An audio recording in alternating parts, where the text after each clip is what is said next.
I've been describing 65 to people as First Blood meets Predator meets Land of the Lost. That's the Oh amalgam wow. I use. I like that. Yeah, yeah. I know you grew up sort of after some of the heyday of 70s and 80s action movies. Were you a fan of those kinds of movies growing up, though? Was that sort of your genre? Oh no, Predator was part of my my DNA as a way early, way when it shouldn't have been. You know, I saw Predator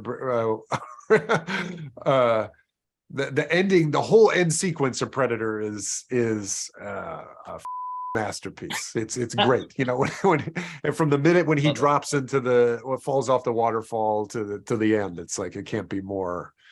It can't be better than that. I forgot your question. It was just about those kinds of movies. If those were the kinds of movies that you loved growing up, those kind of Oh, sort of survival absolutely. action movies. Yeah. Yeah.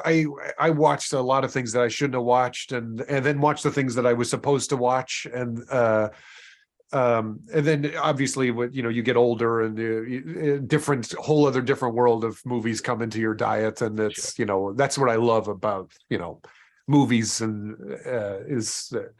The diversity of it and the scale and the people who consume it and all, movies like this that are a family movie, and that are big scale, but they don't let the spectacle get in the way of characters and having something to play. They're not ciphers of human beings that represent something. They're hopefully nuanced people that you are rooting for.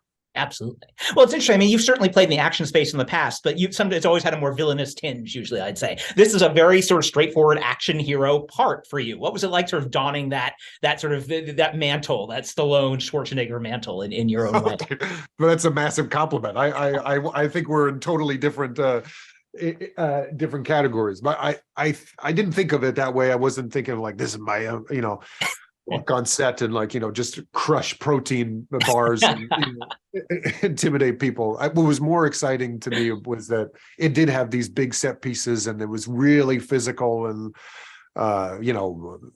laser guns, and but his the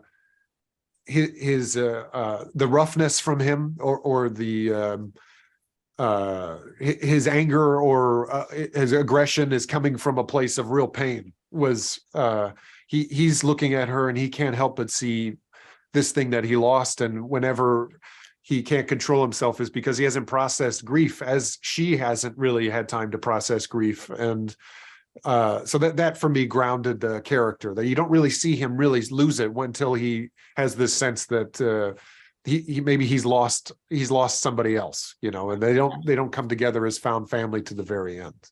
you know yeah. If I may ask, how was your sort of vision of heroism sort of shaped by your own experience in the military and real life? Did that sort of change your definition based on, you grew up watching these action movies? How did that change when you were in the military? Wow, that's a good question. It might be, I might have a long answer, which I'll try to compress. I don't know. I guess the military is filled with a lot of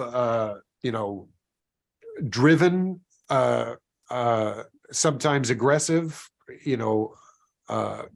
type A, personnel, but that's not entirely true. I think that's the myth. When you actually get in the military, I think the surprise, or what people who are not in the military understand, is that it's really just people who are, and yes, there's a lot of people who are aggressive, and but that doesn't really matter when it comes down to it. It really is. They're no different but they've decided to do this, heroic thing that they would not view as that. They had the same exact problems. They're people in this extraordinary circumstance, and I feel like civilians tend to look at them as these like type A, uber disciplined, and they are. That's an element, but that they're totally more nuanced and capable of more emotion than that. That's why I think it's even more important for there to be spaces for people post deployment and within training to be able to express that, because it's very much an acronym heavy world. But they're people like anybody else who have chosen to do this extraordinary job, and I think immediately it's hard for people to not look at them as a stereotype.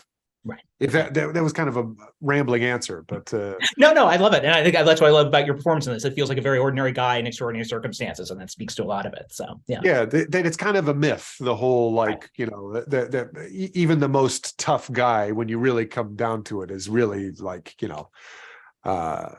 can be emotionally available. Just people have or society, the stereotype is that they're inaccessible, and that's the total myth.